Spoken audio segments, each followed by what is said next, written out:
Welcome to Cybertopia cast interviews. I'm here chatting with Vickey today, and the keen-eared of you out there may notice that they referred to Happy Core quite a few times in this recording. Now, I thought about correcting them, and also about editing it in post, but honestly, players getting names wrong and stuff is all part of the game, and I enjoy that the person playing the quite confused character of Subject 5 would misremember the name of their employer like that, and maybe would even consider them as the happy place that created them. So yeah, just in case anyone gets confused, when Vickey says Happy Core, they mean Amazing Core. Enjoy!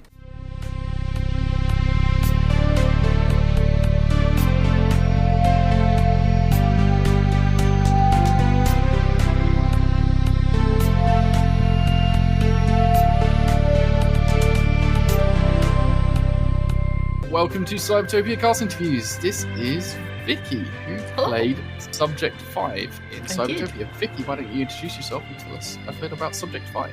Oh my gosh, Subject 5 was... I think it was one of those characters I didn't know... Oh, how do I explain Subject 5? I wanted a character that didn't know where they would fit in this world. Kind of like, not an out-of-world character, but a character that, like me, has just been popped into Cybertopia and is like kind of feeling it out and is not quite sure. Like a fish out of water. Very much a fish out of water, yes. A lizard out of the swamp or something. I kind of envisioned them as being like... Their name is Subject 5, so they are experimented on. They are very sort of not quite sure who they are, which will come into play in a minute. And it was very much a case of very, very thin, very sort of not quite sure of their own powers, and just a general sort of out of, like you say, like a fish out of water character that I don't think they had their own voice either. They learned to speak from a speak and spell. So I didn't even have a voice for the character, or I did have a voice for them, but even their voice wasn't their own voice. And it was very much a case of, this is a sort of jumble of all these pieces and parts put together. It was a really nice touch, actually. Yeah. I really enjoyed the way you did the voice, like the cadence of the talking and stuff. It was such a different approach and very recognisable and noticeable to distinguish between the other player characters that were out there. Yeah, very much so. I think I'd listened to a few episodes before we actually recorded, or I'd seen a few people, what characters they were bringing in the Discord and what was chatted about. And I was like, these characters sound very sure of themselves and very sort of confident in their abilities. There was like a butler and tea being talked about and all sorts of characters. And I was like, these are very, very secure characters who are very anchored in the world. And I just wanted to bring a character in that maybe didn't know where they sat in the world and what was going on with them and why they were there, really. Remind me, I can't remember. We had an original conversation before we did any recording specifically about your character and what you wanted to do with them. They were a test subject, right? Were they a lizard that became a humanoid, or were they a human that became a lizardoid? I don't know. I've got them as some sort of hybrid between the two. Yeah, I don't know. I swapped between... Maybe we'll never find out. Maybe this I is don't a think we mystery should. I don't think we should find out with Subject 5. It's either an awakened lizard or a hybrid experimented on person with lizard pieces, but I don't know. And either way, it worked. And the character being this very unsure, uncertain person in the world was brilliant, because they weren't just like, oh, I'm afraid of everything. It was like, I don't know what's going on, but I'm just going to get involved. And people would have a crazy idea, like, I'm going to dangle you down this balcony. And you're just like, yeah, okay. Sure, why not? Let's go for it. It was more of a, not that they don't understand that there is danger to it, because obviously you're dangling somebody over I think it was a big tower block, wasn't it, that we were in? Yeah, you were on like the 50th floor or something. Yeah, it was a long way down. I think it was more of a, I've never done this before. I think it comes from me playing TTRPGs as a, screw it, we'll just see if it works. I'm not one of these that's like, okay, I've got to have min-max, I've got to do this. This is how I play it and this is how it's set. I'm always like, screw it, we'll try it, rule of cool type thing. Fuck around and find out. Yeah. Literally. Definitely an F around, find out for sure. And I was just like, anything that anybody suggests, I'll just go along with it. It's fine. Character death, it's fine. I've killed off characters before. Sorry, I've been the character that's been killed off before. Sorry. That was a Freudian slip. Whoops. So you were only in 2 episodes, right? Mm-hmm. So you missed the first lot of missions and you're in the second lot. I think your first one was the Tower of Darkness mission, and then of course you're in the finale with everyone else. Did you have any kind of defining moments or like particularly favorite moments for Subject 5 as they were going through the world?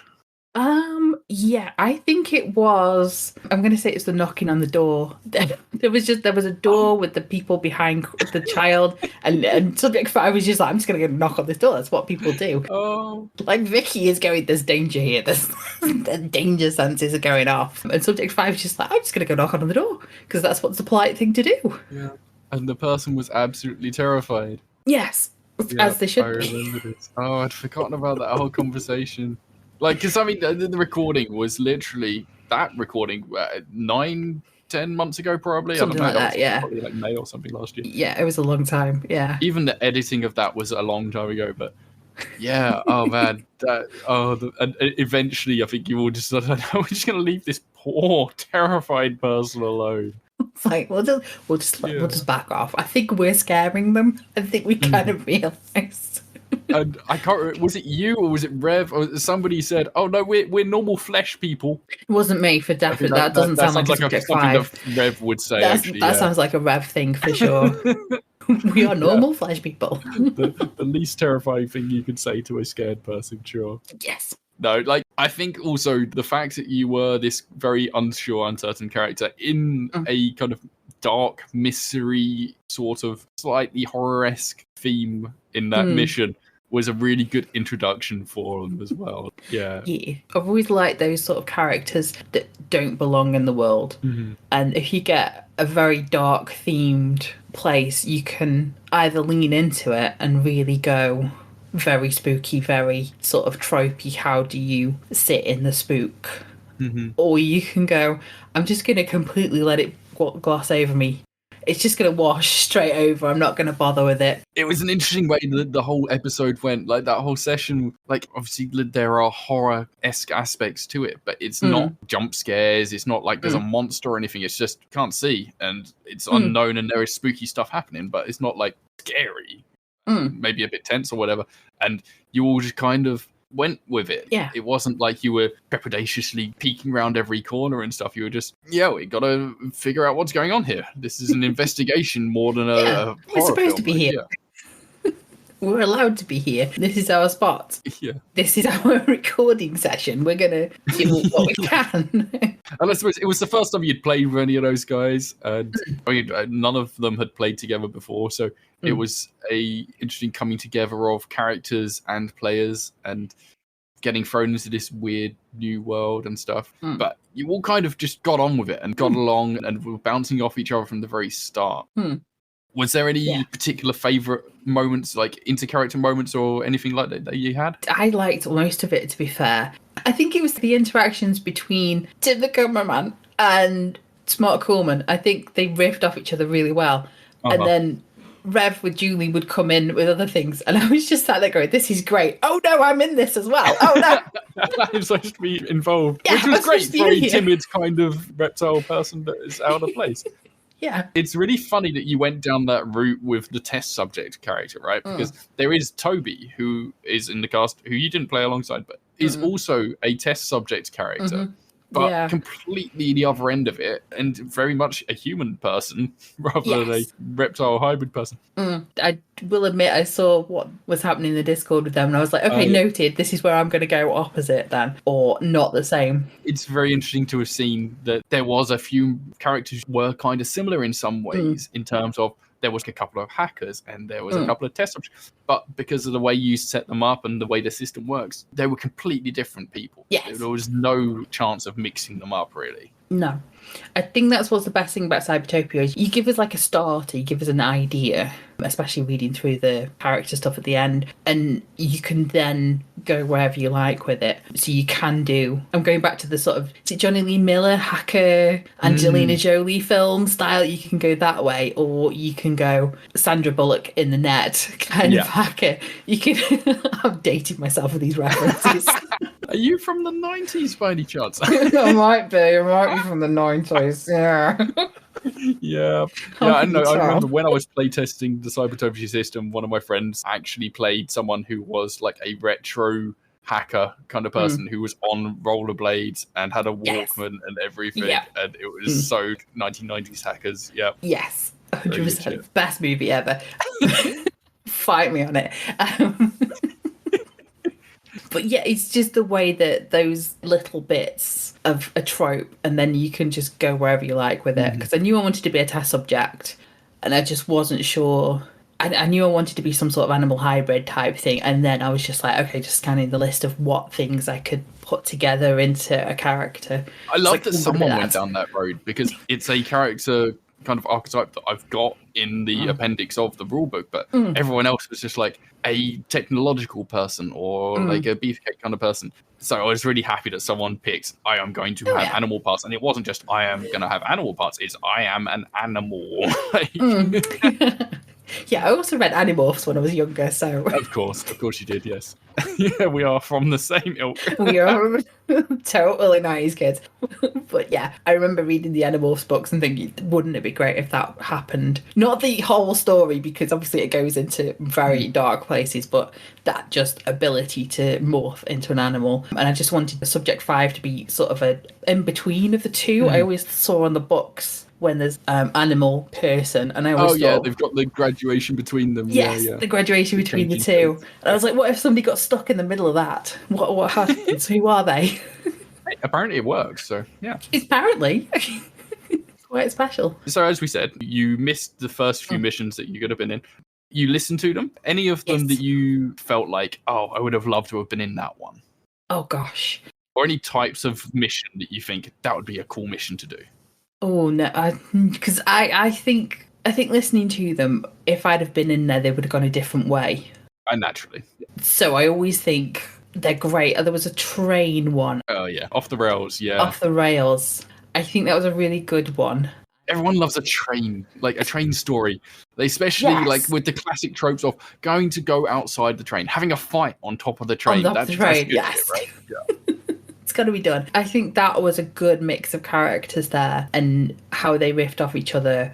Yes, I really enjoyed listening to it, but I don't think there's any that I would have wanted to insert myself into because that would have changed it. So now you talk about the train, I can totally imagine Subject 5 just climbing along the side of the train using their sticker pads on their hands or something. Yes, for sure. But then I was like, that might have changed how some reactions were and things to some things. Yeah. It's nice to it's fun to think of the possibilities, but like stories that did happen were fantastic anyway. Yeah, because it becomes fan fiction at the end then if you insert yourself in and think, well, how would I have done this differently? But I just like the natural flow of the stories that happened and some of the ways that they went, and I was like, oh, that took a turn. Yeah, no, very true. Yeah, and that happened in a few of the missions where it was like, oh, this has changed dramatically. Yes. Yeah. So, any characters that you didn't play with that you really thought would be fun to play with, or that you would like to play with in future? Yes, I would love to play with Sir Ingram. I think Subject 5 and Sir Ingram would get along really well. Yeah, that would be fun. Imagine a lizard person tasting tea for the first time. Exactly. It would probably be through the fingers. It would probably be the pads on the hands or something. Oh, no. I'd do something weird. Oh, I am very much imagining Sir Ingram's response to seeing someone drink through their fingers through tea. It's like, what's happening here? Oh. Literally. Amazing. Okay, definitely have to set you two up then. Hey. It's here. It's done. Subject 5, the name. Obviously, you just were leaning into the test subject theme, right? Do you think that they will take on a name at any point, like an actual person name? Probably. It would probably be one of those, I'm going to say the trope, but in the movies when somebody's trying to come up with a false name and they see like 2 or 3 things and that. So if I did it here, it'd be Pepsi, camera, mouse, or something like that. So it'd be like Pepsi Cam or something would be their name. I'd like to do that, which is where they have to look at 2 or 3 different things and kind of come up with a name, and it just sticks, and everyone assumes that that's their name. Or maybe it doesn't stick, and maybe every session you like, I'm going to try something else now. I feel like I might be light box. Yes, light bugs. Accidentally coming up with an actual thing. Yeah. But yeah, that would be fun, I think. I think that would be the next thing, is trying out different names for Subject 5 and see how they do with it. Yeah. That'll be interesting to see how they develop. And I suppose, have you had any thoughts about how they could develop in the future of Cybertopia? They've gone through these two fairly substantially life-changing events in their time in Cybertopia. I'd like them to get a little bit more political. Oh. I think they've just kind of turned up in this realm of Cybertopia, and Happy Core is kind of everywhere. And they've now sort of started to discover how bad Happy Core is and what's going on underneath. And I'd just like them to become like a champion of the underdog or something like that, maybe. I don't know, but... Yeah, because they've kind of been a bit of a blank canvas. Now they're going to start getting opinions. Yes. I think once they start getting opinions, it's going to be for the right reasons. I don't think they're going to be a happy, smiley, happy camper type thing. Interesting. So I guess your role in the finale was the external party. You were the people on the outside of the building, kind of securing the area sort of thing. So I suppose your exposure to whatever was going on inside the building, the infiltration and the battles and stuff, that was pretty remote. I suppose you would have had some knowledge of it from what you'd heard from other people and stuff. Yeah. I don't think they were there at the ground zero when things happened. Being a little bit removed from it all. Yes. I wonder what Subject 5's kind of take on it all would be, of like, oh, we did our job, we got on the roof, we set up the device and got the area and stuff, and then we got blown up. We did. I mean, have they survived it? How have they survived it? Is it survivable? The fact that the roof just blew up. The roof exploded. What I've said to the others is it's left ambiguous enough. If before we get to season 2 or before we get to play again, you decide, actually, I don't want to be in this, or I don't have the time for this, or for some other reason you're not able to do season 2, we can leave it ambiguous whether Subject 5 survived or not. I think Subject 5 has survived. It's just a case of how they survived. And are they okay with surviving? There's definitely the potential there. Yeah, I think the investigation, if you wish to go down that road of finding out how the fuck we survived this building exploding that we were on top of, that could bear fruit and be a potentially traumatic experience, finding out what really happened to you and stuff. But there's definitely a lot of possibilities there. I think probably something in their DNA has helped them to survive, whether it's sticking themselves onto a bit of shrapnel that's flying off in some way, I don't know, but something has enabled them to survive. Something innate, I think. So I guess the core behind all of that activity, all of that happened in the finale, was Amazing Core throwing you under the bus, effectively, discarding these people. Yeah. Do you think the Subject 5 would clock that? Do you think they'd realise what had happened? I don't think so at first. No, I think it would be a subconscious thing that maybe everything's not right. However, as they go through and realise that, no, this isn't right, and maybe become champion for the cause, whatever, that's when they start putting 2 and 2 together and kind of working things out where things are supposed to be, and that's not the way that the world works, and maybe this is wrong and it doesn't feel right in the stomach, kind of thing. Do they have any prior knowledge or experience of the outside world? Were they created in a lab? Have they seen or been outside other than on their missions? I don't think so. I think they're pretty new to the world. Not like baby kind of child type thing. I'm thinking more naive to how the world works. I think it's more of a dump this person in the world and see how they do type thing. So it's more of, I don't think they know much about the world. I kind of envisioned, again, showing my 90s, like Sliders, when they get to a new... We're getting all the references. Stargate. We're getting all the references. Yes, let's do it. Oh, yeah. When they get to worlds and it's similar to our world and they know how gravity works and stuff like that, but how does money work in this reality? The cultural stuff, right? Yeah, how does that work? Do you think they'll be kind of awestruck at everything? Yeah, for sure. Yeah, everything's new. Everything's brilliant. But new in an exciting way rather than a scary and different way. It's like they're going to be into just wanting to try everything and see everything and meet people. I mean, that was the whole point of Tower of Darkness, was they just get dumped in there like, yeah, sure, we'll go for this. Yeah. This is what's happening now. Yeah, okay. And no reservations about just going up to someone's door and just trying to talk to people. And I suppose mutant kind of people are not all that unusual in this world. Like, you would not be the first lizard person just walking through the street. It's maybe not a common sight, but is not something that would just have people screaming and running in terror. Yeah. So, yeah, I very much look forward to hearing those kind of interactions happening, finding out what you're going to be like out in the real world. Yeah. What do you think they're going to do when they get out into the world? Because they're released from Amazing Core. Amazing Core maybe don't actually know that this has happened, but they're out in the world. What are they going to do? I think it'll be one of those, like, we'll try everything. We'll do everything. We'll try everything once and see what we like, see what we don't like. Oh, they're going to get in such trouble. 100% yes. So much trouble. But yeah, it's going to be one of those, I'm not going to say no to anything, but then I'm not going to put myself in immediate danger. Right. Like, I'm not going to, throw myself off things or do stuff like that. But it's that sort of, oh, this looks fun, we'll try this, or we'll go for that and see what happens type thing. But obviously, if scary, strange men with guns turn up and say, come with us, it's going to be like a danger sense of, no, let's not. I guess danger sense is a literal skill of yours. It is a danger. That helps. Like, skill. Yeah. They may not have the common sense, but has an innate knowledge somehow of, no, bad. Yes, no. Don't do that. No. Yeah. So one of the things I'm going to do with Season 2 is, you were all previously pretty overpowered because you had access to Amazing Core, like, skill libraries and Amazing Core armory and stuff. I'm going to dramatically reduce your item and skill points. No. Do you have any favorite things that Subject 5 used that you would want to be their iconic thing? They're going to keep this thing. Oh yeah, it's the sticky hands.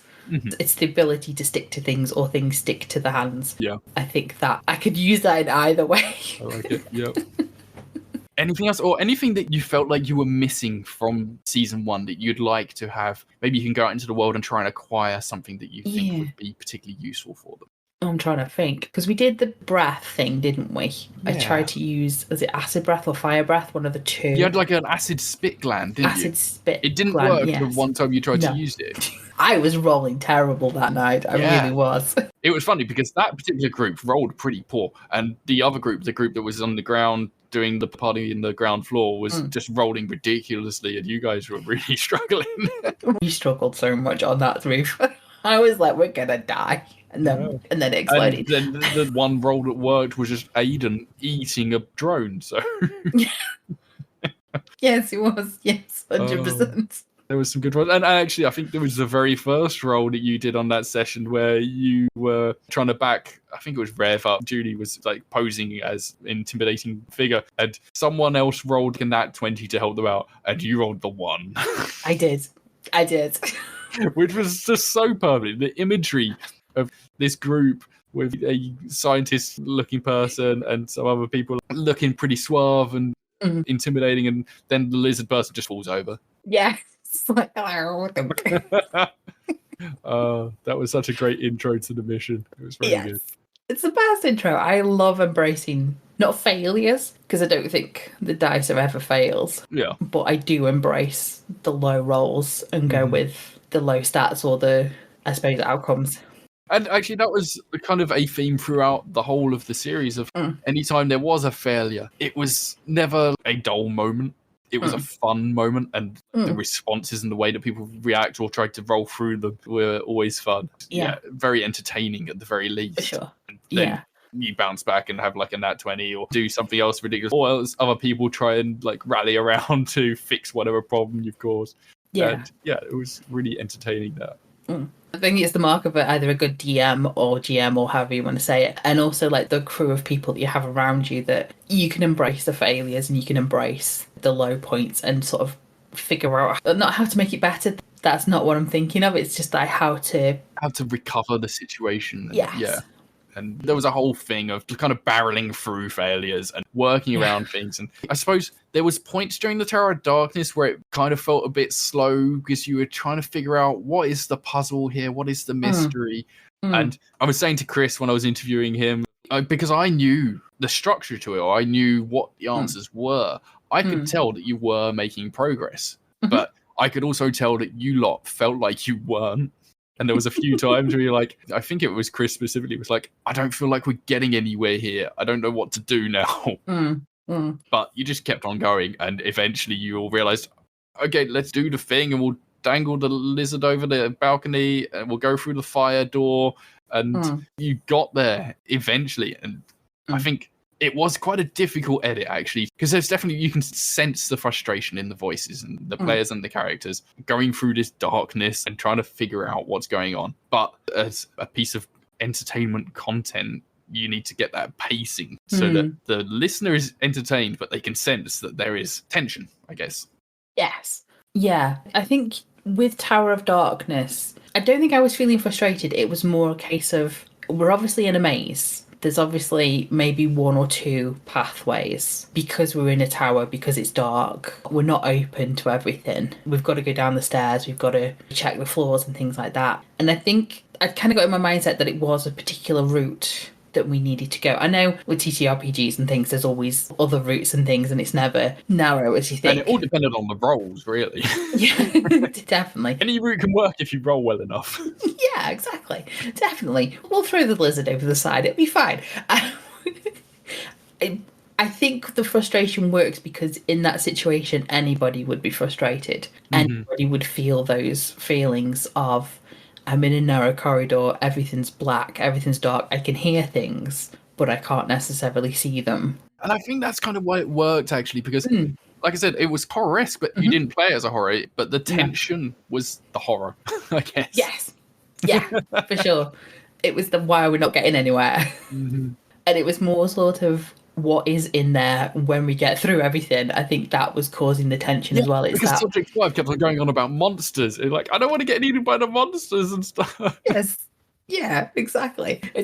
There's monsters in the darkness. There's creepy things. Because it just lets you play on your imagination. You can't see. It takes away that. And then you hear. So what you're imagining is always 10 times more scary than what you see. And I think, actually, Subject 5 was the character that heard the little girl running away or something at some point, and was the only person that heard that. Yes. Yeah. That had to have a little girl in a scary situation. Why? You never know. It's a creepy factor, right? There's always creepy girls, and I always like, if I see this creepy doll, I'm going to drop kick her. I'm just gonna, there's something... Okay, this is something to note for season 2. In reality, Vickey would be drop kicking the child and running. And I don't do scary children. Do you want to play with us? No, not really. No, I'm gone. No. I always wondered, right? Because you were one of the people that missed that first tranche of missions, did you feel like you missed out? I'm disappointed I didn't get to play more. I really want to play more. I think that's the most disappointing thing, is not that I missed out, because everything worked. Every mission was fantastic. Still, like, everything was very good stories regardless, right? Yeah. Yes. Yeah, for sure. Definitely worth a listen. I suppose because, like I said, the group was brand new in that makeup for the mission. It was kind of a new start for everybody. So it wasn't like everyone already had established relationships and things. And really, it was just one session that anyone else had previously to that. So, yeah. I suppose that helped relieve any sort of FOMO kind of thing there.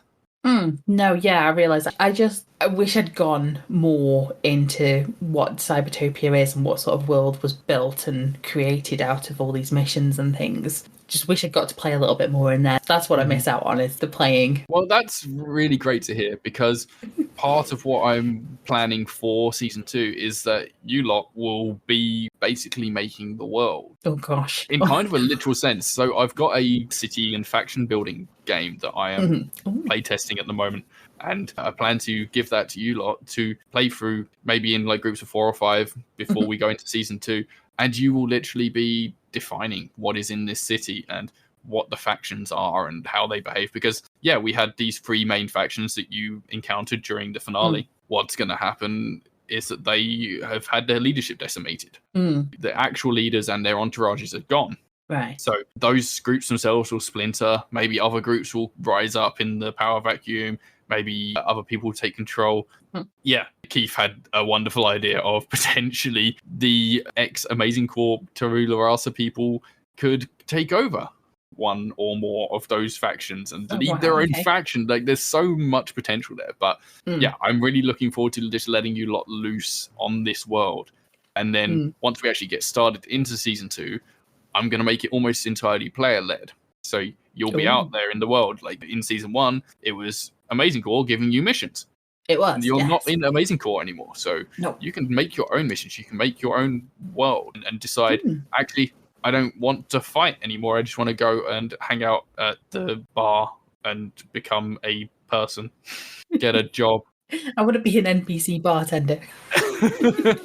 So yeah, you'll be able to do whatever you want, and you'll still be put into your groups and stuff. And I'm hoping to have kind of more structured, stable kind of groups, so that you might be with the same people for 4, 5, 6 sessions. Develop those relationships, have some little amount of character arc. You say if you want Subject 5 to become a bit more political, a bit more opinionated, maybe that's a transition they can go through as the season goes. And I have no idea at all where it's going to end up. Same. Depends on the dice. So yeah, really, really looking forward to giving that to you and seeing where you go with it. Have you had any thoughts at all about the world of Cybertopia? Because we talked a fair bit about it before you started going on, like what the world is of Cybertopia. Yeah, so we'd envisioned it as one big city, almost like Judge Dredd style. Lots of buildings in one place, I think. Yeah. I'd like to know what the rest of the world is doing. What's happening in Britain? What's happening over in Africa or India or Japan? Like, I always based Happy Court as being American. It was kind of never really spoken about that much. There were American voices, there were British voices. Yeah. I think I imagine it as being a bit like Amazing Corps is in the East Coast US, kind of, maybe. Yes. And so there are British influences. Maybe it's like a New England kind of location. But I never actually specified it. No. In my headcanon, it was firmly United States. Sort of almost like a Pan Am style. This is what's happened. And I'd just like to know, are the rest of the world looking from the outside going, what the hell are they doing now? Thank God we put the wall around, leave them in there. What's happened? So I suppose the lore is fairly open. In the core book for Cybertopia, I wrote some more specific lore and stuff into it all. Amazing Corp is the monopoly power of the world. But there are other corporations, there are other powers and governments and stuff. So they don't have like 100% complete control, but they are the majority power, I suppose. But there will be other companies that are out there, other countries, other citizens. I don't know if I want to open Series 2 out to, you can go anywhere in the world. No, I realise that. I just like some sort of what's happening.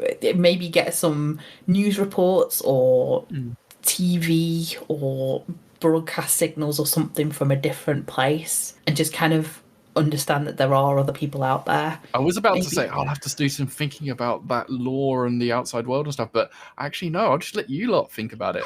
Let's do it. We'll roll the dice and see what happens. What happened to Australia?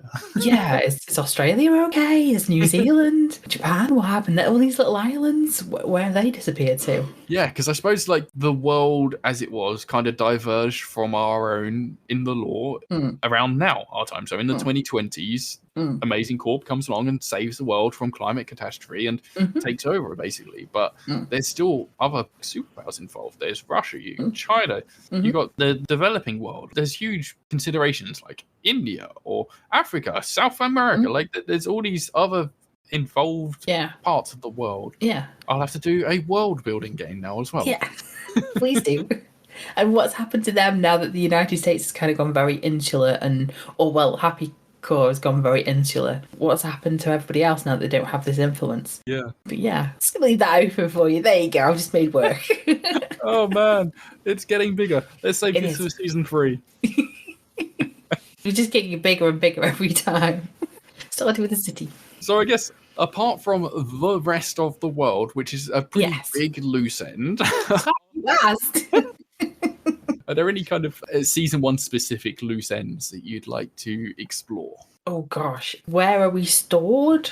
Where does that happen? I don't know if that's really explained. We just kind of wake up and the screen pops up and we Yeah. get our instructions. Where's that storage facility? What happens there? Who's in there and what occurs? Are we all in? You're the first person who's actually mentioned about the inner workings of Amazing Core, really. Like, people have been intrigued about, there was some changes in management and stuff, but in terms of like the infrastructure, Yeah. I actually have had thoughts about that. And that is a thing that I am quite excited for you lot to explore, because Okay. yeah, there's definitely some interesting things to be found in that line of thinking. That would be where my brain goes, is what happens to us when we're asleep. I suppose because, especially for Subject 5, that's kind of all they know. That was basically their home. Yeah. Yeah, they just know the corporation workings and kind of maybe peek behind the curtain a little bit of who makes this thing work and why and how. And how, especially because, yeah, you've lost access to these things that were a massive part of your life. And maybe it would be beneficial to find out a way to get access to those things again, or to replicate them, or whatever you need to do. Yeah, and maybe pass them to the masses. Maybe let everybody else be part of the happy core. Oh, interesting. Yeah, okay. Especially if it's hackers and it's just downloaded data and things into chips in their heads. I don't know, I'm going on a rant, but maybe make that free software available. I suppose, like, when I was coming up with the system in the first place, kind of the Matrix downloading abilities thing, it was very much in the back of my head when coming up with those ideas. So yeah, like, if you can download skill chips, if you've got the Amazing Core facilities or accesses, maybe you can do that. Maybe we'll do like a WikiLeaks style, here's all the data. If you want to download this, here's the bitmap for it and things. Imagine the chaos that would ensue. Everyone's just downloading all these different things. It's like giving the world superpowers, right? Yeah. Oh man. This could go very off. I might not be invited back now. This might not be. So that was Subject 5, everybody. Well done. Guys, we had to get rid of Vickey. They were too chaotic. Yeah, they're not coming back on. No, this is amazing stuff. I can't wait to see this actually happening. And I imagine Subject 5 getting some ideas in their head, right? And then doing something that potentially has very big consequences. And them learning the idea of consequences and actions. And okay, this is a good arc that I'm seeing coming up here. I like it. So I am a chaos player, but I'm a chaos player to further the story. I'm not the sort of, okay, I'm going to kill everybody in the room because I can chaos player. I'm the, if I press this button, I know what's going to happen, but the story needs me to press this button, so therefore I'm clapping the button. Kind of chaos player. If you put a button in front of me, I will press it. I suppose in my head, at the moment, it's probably not going to work out this way. But part of my thinking is that I'm giving you lot control of the narrative, so there's nothing to be derailed. You can't derail a unstructured story. If you don't plan, then no plan can go wrong. Yeah, exactly. I don't know if I'm going to be able to pull that off. We'll find out. We'll see.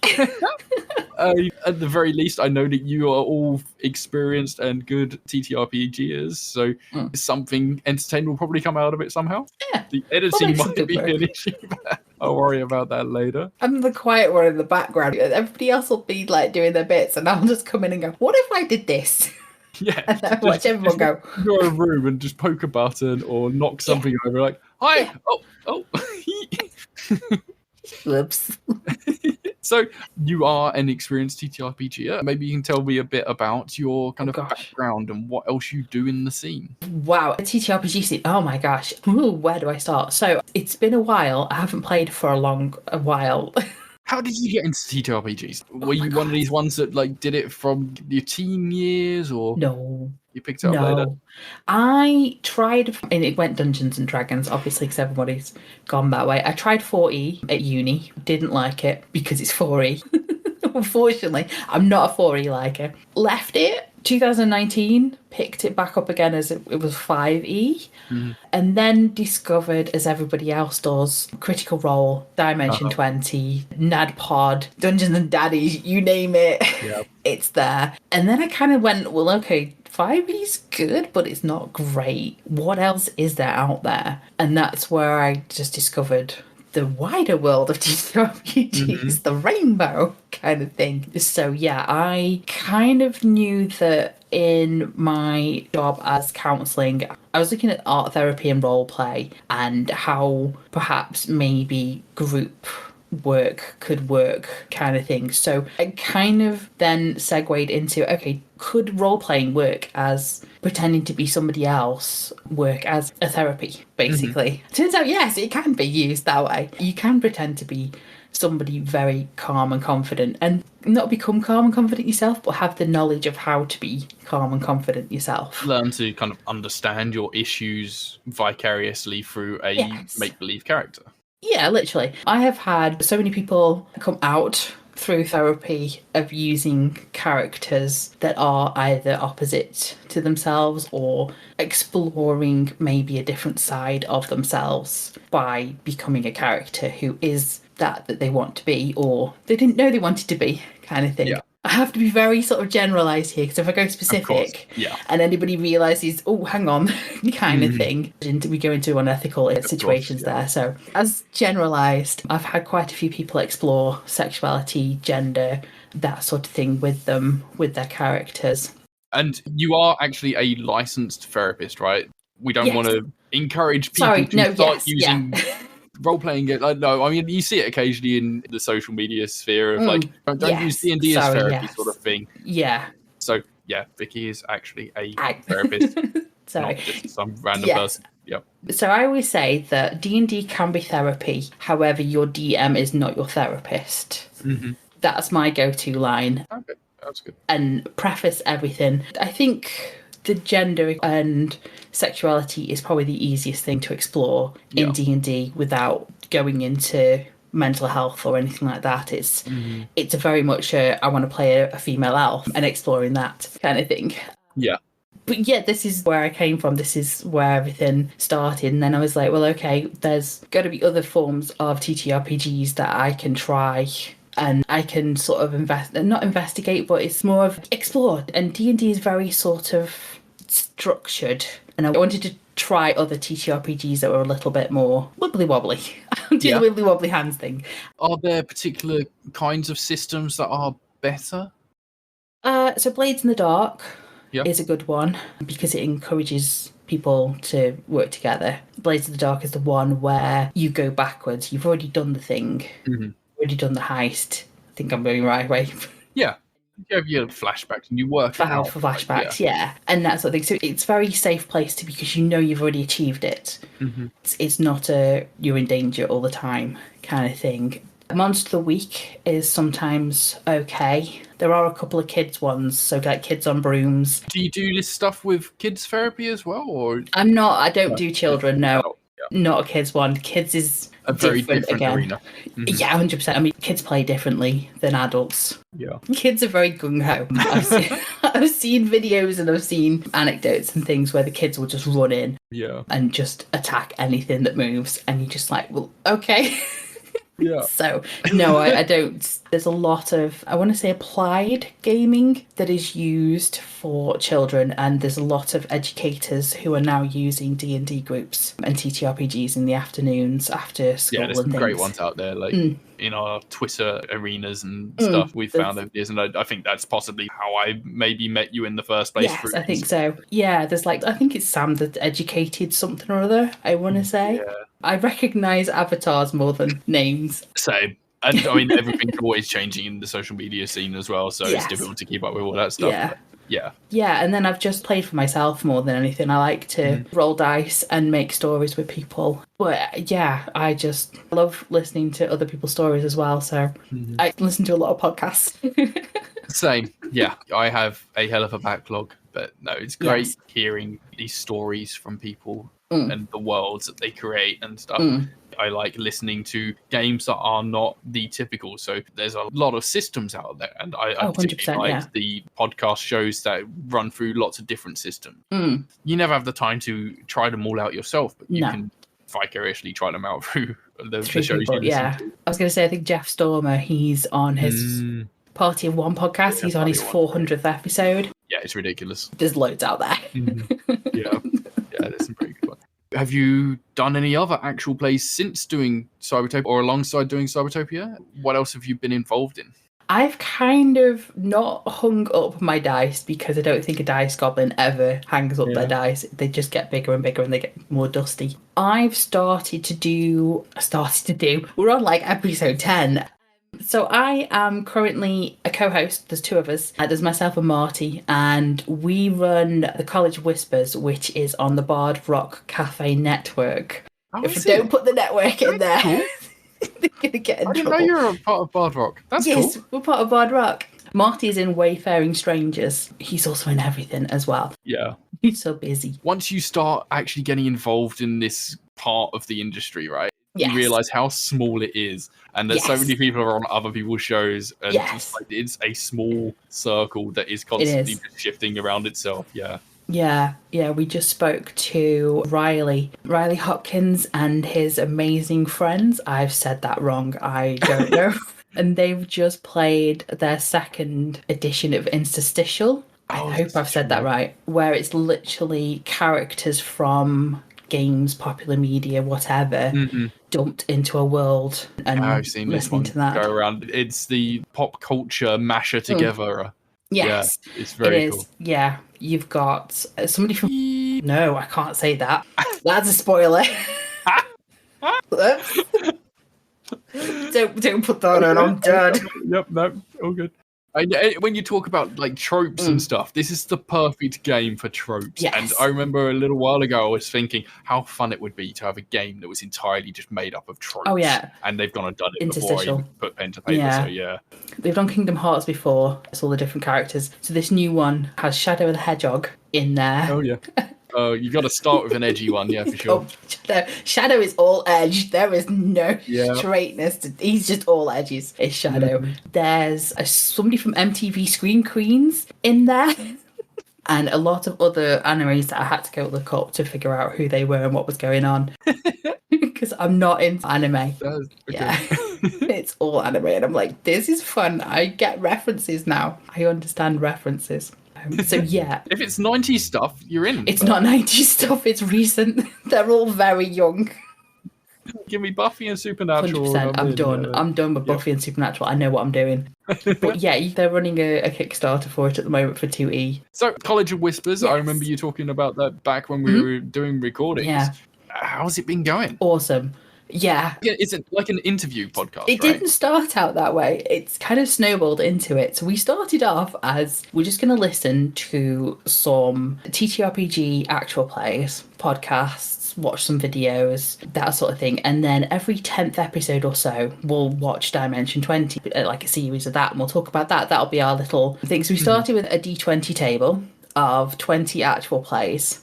And then I went on TikTok and found a lot more actual plays, and we're now on a D100 table of actual plays. I'm not on TikTok, but okay, it sounds like there's quite a lot of scene out there. I would get on TikTok. It's just like little snippets, so you can take like a 10-20 second Cybertopia snippet, pop it on, and then put the Cybertopia picture so that you've got the sound. Yeah. And that's your TikTok, if you really wanted to. Your 10-second clips on there and get people in. Man, see, this is the problem though. Getting a clip, it's like making a trailer. Yes. Trying to pick the right moment and the one you want, and something that's going to be illustrative of the show, but also give any sort of information. Man. It's difficult. I know. As a content creator myself, it's difficult. It sure is, for sure. And then we started with hey, we're reviewing your podcast this month. Do you fancy coming on and talking about it? And every single person that we've talked to has said yes. I mean, podcasters like to talk just already. So for sure. If you give them an opportunity to talk, they're all going to jump at it. So who have you talked to? Oh gosh, okay. Are we ready? You don't have to listen. Just... Okay, if you want to list all of them, go for I don't. Well, we've just had Riley Hopkins and their amazing friends. Mm-hmm. We've also had the Wayfaring Strangers cast, because obviously Marty's involved. Yeah, because Marty's in them, yeah. We've had Roll for You, Moon Harbour, Agents of Damned, and there is a fifth one.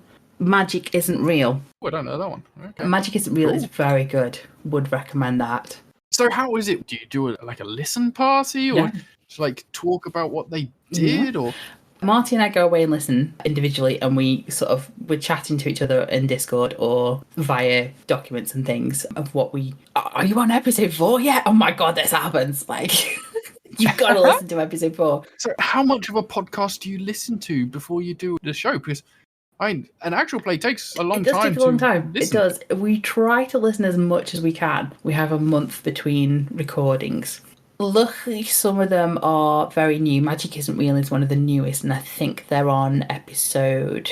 It's either 9 or 19, something like that. Okay. And they're about an hour long. I think it's 19 and they're about an hour long. Marty does the stats, can you tell? But yeah, we try and listen as much as I can, or if I can't, I try and jump around a little bit to see. Man, your backlog must be even worse It than is mine. a huge backlog. It really is. Yeah. A backlog grows ever longer, which is not the tagline of the show, but it's the reality of it. So we just keep listening to as many TTRPGs as we can with various different systems in there, because there's a few that don't use 5e as their system, and you can really tell the difference it makes when you're listening to a 5e and when you're not listening to a 5e. There is a lot more character development and a lot less crunch. 5e is very sort of role heavy. I think I tend to lean more towards the less serious 5e podcasts. So the people like Taz or Dungeons and Daddies who only very vaguely follow the rules.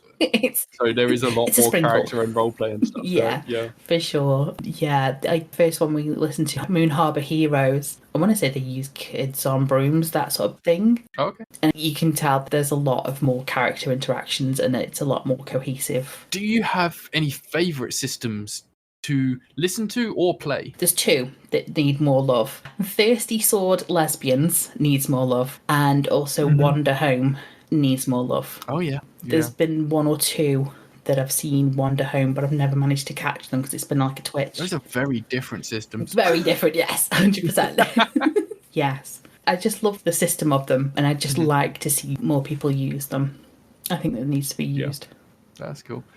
In terms of shows and or guests, I mean, clearly you're a Dimension 20 big fan. Any top of the list that you'd really love to interview, have on the show? Sort of thing? Gosh, you? Oh, okay. That's cool. We've tried for Jasper Cartwright. Oh.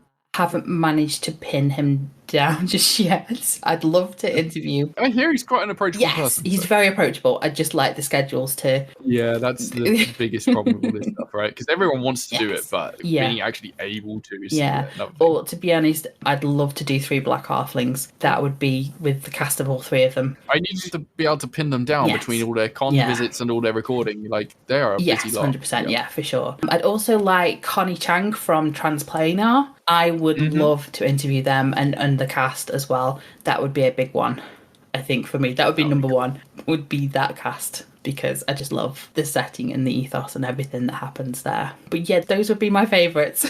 I don't have a Brendan Lee Mulligan or a Matt Mercer kind of person. See, I've never been able to get into the streamed shows because I tend to listen either when I'm commuting or when I'm traveling or when I'm working, and I can't watch something. I can't have a screen on showing something whilst I'm trying to concentrate. So I never have these things. I never got into Critical Role or Dimension 20 or any of those sorts of ones. But yeah, I'm full on into Taz and Dungeon Daddies and lots and lots of podcasts. Podcasts from for sure. Yeah. Definitely. Yeah, I think those would be the 3 to count the show. That's cool. Well, clearly have been slow to the uptake on it. Even though I knew about you doing the show, I will add it to my backlog and start listening. You're welcome. It sounds like a lot of fun. And I mean, you're just going to be adding to my backlog now of, I need to start listening to this show that Vickey has listened to. For sure. So, thanks. Yeah, we don't really help with the backlog, unfortunately. We kind of just show new TTRPGs that maybe are worth your listen. So how many episodes are you in now? 10. So you are now due your big Dimension 20. I don't think we're going to do that. I don't think that's going to happen. We were going to do it with Fantasy High because obviously the new ones come out, but we just can't fit it in, unfortunately. We don't have time. Yeah. Fair. Marty came to me in October, November and said, we are booked until June next year. And I was like, I've not even thought about 2024 yet. It's October, leave me alone, kind of thing. Someone is organised, man. We just, we rolled on the table. Just literally rolled it. Marty has a D100, which he rolled. Oh, fun. I did the 210 die type thing. Yeah. But he has a massive D100 that he rolled. And we just kind of figured out who. Spoiler alert, sorry. We rolled. And then, because we knew we were going to have to talk to these people and approach people longer than a month kind of thing, especially with schedules and things. Yeah. So, yeah, we just kind of rolled it, and then just approached people and said, hey, we're thinking of doing a podcast. Could we invite you on to have a talk about it? And yeah, everyone said yes. And we were like, oh, okay. Yeah, that's going to fill up your time. Okay, well, I guess I'll have to take this into consideration when trying to pin you down for Cybertopia recording sometime in the next few months. We'll see. Well, that too, yeah. Yep. Unfortunately, it'll be like, no, I can't. I'm listening to something. Hey, it's good to be busy, hey? Yeah, for sure. Cool. So it kind of feels like we've come to a closing here. Do you want to tell everyone who you've been and where we can find you online? Okay, sure. Yeah. Hi, I'm Vicky. I've been test subject 5. I can't do the voice. I've forgotten. Oh no.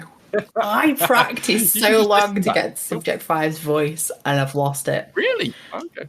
I just kind of thought it was just an off-the-cuff kind of thing. Like, no, I was practicing. My name is subject. No, it's gone. You can find me online at the counselling DM LL because we're spelling it the English way. Of course. You're on Twitter. I am on Blue Sky, Mastodon, all these other things. Not on Mastodon. I can't handle. I'm on Twitter. We're not going to call it X. There's no way. Oh, fuck off. I don't know. So I'm on Twitter. I'm on Instagram, Blue Sky, also on TikTok and YouTube as well. I put things up there on YouTube and things that I play and games that I go on with and things. And we just, I stream a little bit and we try and do a little bit of things on there. Cool. Awesome. Yeah. Well, it's been great chatting to you. I've loved learning more about Subject 5 and also learning more about you. So, yeah, I can't wait to get into Season 2 and see all of the political learnings and shenanigans that Subject 5 brings to the party. For sure.